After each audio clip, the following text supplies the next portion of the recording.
The number of confirmed deaths has passed 200. The governor has called a state of emergency. Hundreds and hundreds of bodies. Hello there, Sarah from 17 once again.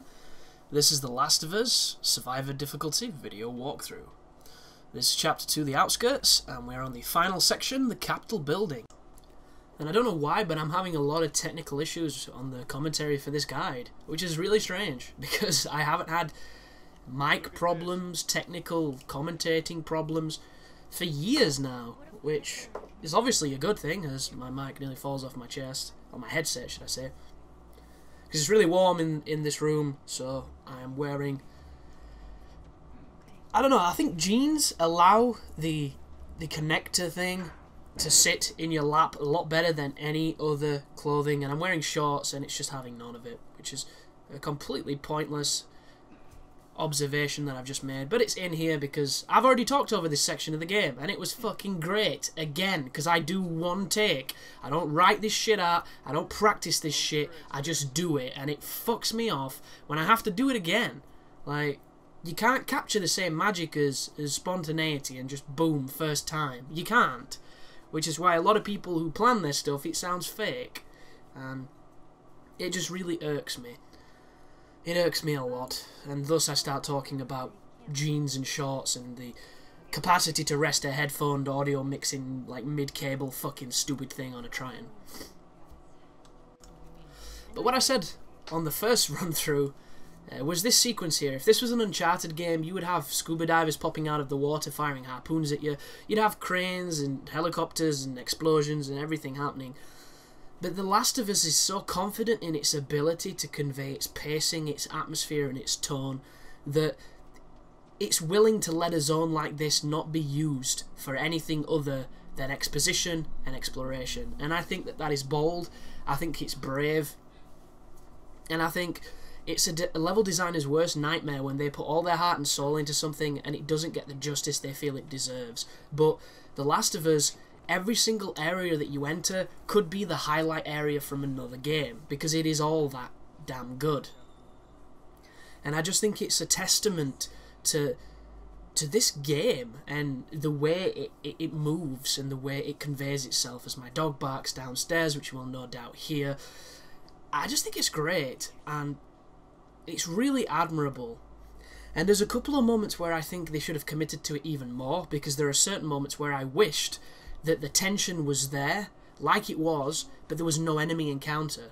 And obviously, eventually, there's an enemy encounter in some parts. And to me, I feel like they could have pulled it off with no encounter, because the tension would have kept you built, and it would have kept you in suspense. It didn't have to have the payoff you knew that was coming. It would have been better if it didn't have it. And it's one of those things where, if anybody ever quotes Alfred Hitchcock, they always say the same thing if they've got good taste. And that is the bomb quote of, the only thing more nerve-wracking than a bomb underneath a table going off is a bomb underneath a table not going off. And it's so true, because it allows to build the kind of suspension that you just don't see in games. And that right there is a crossfade, folks. And what I'm going to do here is I'm going to stealth through this first area. In fact, I'm going to stealth through all of these areas, because there's a lot of guys, you're going to waste a lot of ammo, and it just works better. Originally, I tried going through the area that guy to my left just went into, and I tried coming out of that entrance you can see to my left there. And it kind of works, but it's a lot more finicky than this path. So this is the path I'm going to be showing you. And as always, you want to keep a bottle or some kind of deterrent with you, just to give you that upper hand. And right there, he kind of sees me, but I get in cover just at the right time for him not to respond and aggro. Which is one of those things where maybe it might take a couple of tries to get that response, but as soon as you do, you're good to go. And instead of sneaking past this guy and playing Russian roulette, I take him out, I give myself the flexibility to then push on to the next room, and that is done. So, you will get a checkpoint leading somewhere in the next area, and I've got to say, because I've not mentioned it yet, and it needs to be said, the checkpoints on this game are, in my opinion, they're horrific. And they're horrific for a few reasons that aren't usually that bad. The game checkpoints frequently, but it gives you almost no indication that it's doing it, and it checkpoints in a bizarre way. And it makes making a guide a fucking nightmare. Like, I had to restart a level because the way the checkpoint screwed me. And it's so strange, because I've never had problems with checkpoints in Uncharted. I don't know why Naughty Dog have chosen to do them the way they have done them. Like, what will happen is, when you kill enemies, the game will checkpoint after so many enemies have been killed. And it doesn't matter where you are, it doesn't matter what you're doing, it doesn't matter the situation, it just fucks you. And I got myself into a spot where it checkpointed me and put me in a place I wasn't even there. So my entire strategy for that area was to get into a certain position and kill the enemies a certain way, and the checkpoint put me away from the scenario where I usually did this, and the spawn happened as normal, and I wasn't in position to exploit it. And it's just like, really, Naughty Dog, you're gonna fuck me that much with these pre-planned spawn bullshit? Like, it makes me mad. It makes me really mad, because it's something that should have been finessed. Like, I don't mind making me replay 5 minutes of gameplay because the checkpoint was a strict checkpoint, but don't throw one in the middle and I have no idea that I've tripped it, so I end up doing something or fucking up and I end up regretting it. Like, another good example, there's a sequence later on where we're going towards a bus to get a battery. This is not much of a spoiler, and there's an entire room or courtyard area filled with infected, and I kill all of them with the bow without being seen. I trip the 2 that you have to trip who attack you. I kill those, and I get a drop that's like 8 shotgun shells. 8 shotgun shells, that's amazing for a drop. You don't see it often on this game or on this difficulty. And what happens is, I get to the area, and then, because I've only played the game twice, I'm not too sure how it plays out. So instead of going to the window and opening it, I'm waiting with the AI and the NPCs because it's all getting hectic and they're trying to build tension and make it all intense. And these infected run towards me, and I run down into this corridor forgetting what I'm supposed to be doing, and I get grabbed by a dude. And I don't think it was a clicker, but it was still a zombie. It did a lot of damage before I got it off, and I'm like, fuck this. This isn't good enough. I shouldn't have been grabbed. I did that first bit perfectly, and this bit screwed me. So I'm going to restart the checkpoint, because I've obviously got a checkpoint after that big area filled with people, and it didn't checkpoint. So I had to do that entire thing again. And it's just this, where is the balance with this when you have kill 2 guys, get a checkpoint that fucks you up because it puts you in a stupid place, as opposed to kill a room full of dudes that takes 8 minutes to do it because you're being stealthy, and then fucking it up because you decided to try and do it better, and then getting burnt because the game's checkpoints just have no consistency. So, one of the downfalls, I think, is the way it's checkpointed. It's not bad all around, it's just every so often it's going to put you in a spot that is not going to benefit you. That being said, it can put you in a spot that does. And a good example is the boss. There is a boss on this game. There's no really other bosses, so anyone who's played, you know what I mean. And the boss is Bowser 101. You know, you wait for him to do his butt stomp and then you jump on his head. No, you hit him 3 times and you kill him. First time you hit him, it mixes it up a little bit. Second time you hit him, it mixes it up a little bit. Third time you hit him, he dies. And you get a checkpoint after the second hit, because the third stage is obviously the most difficult.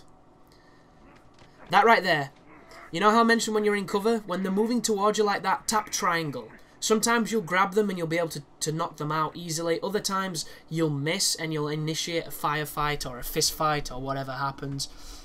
It's one of those things where there's a feel to those kind of takedowns, and as soon as you play the game and you get that feeling, you'll be good at that. It's something that you have to learn. But that boss, anyhow, you get a checkpoint at the start of the 3rd phase, and the checkpoint for me was always in the same place. I don't know if it's because of where I was stood, I don't know if it's pre-programmed, but what I do know is this boss who hides from you in the 3rd phase was always to my left in a kitchen. Every single time. And I tested this a few times to make sure it was right, because if so, dying to that boss is going to help you, because you know immediately where he is. You completely get rid of all the mystery of trying to find him, and you can kill him simply.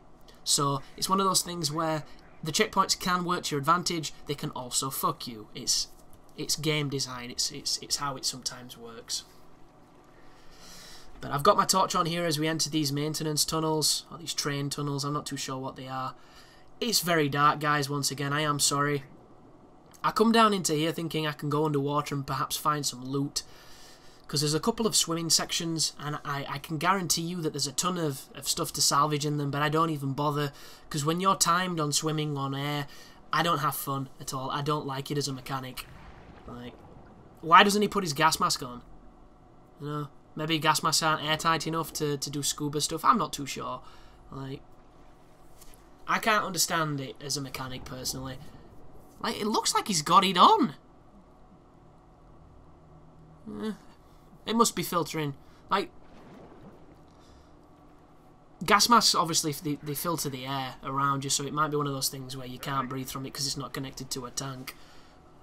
But there are certain gas masks that I have read about that have a vial of oxygen for emergencies. And I think vial's the wrong term. So I think the thing to take away here is that Joel does not have the cool kid gas mask. But down here is, I believe, just some salvage and a collectible.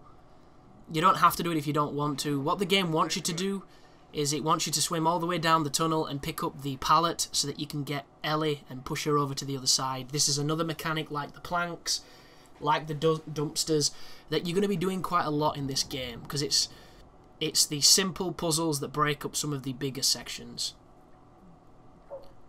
But if you look at the bottom right, you can see the blue bar. That is your oxygen. That's what's going down. I assume if you upgrade your life, you get more breath, because that seems to be how games work these days. But I haven't upgraded my life on this game, so I don't know. And once again, that is a preference.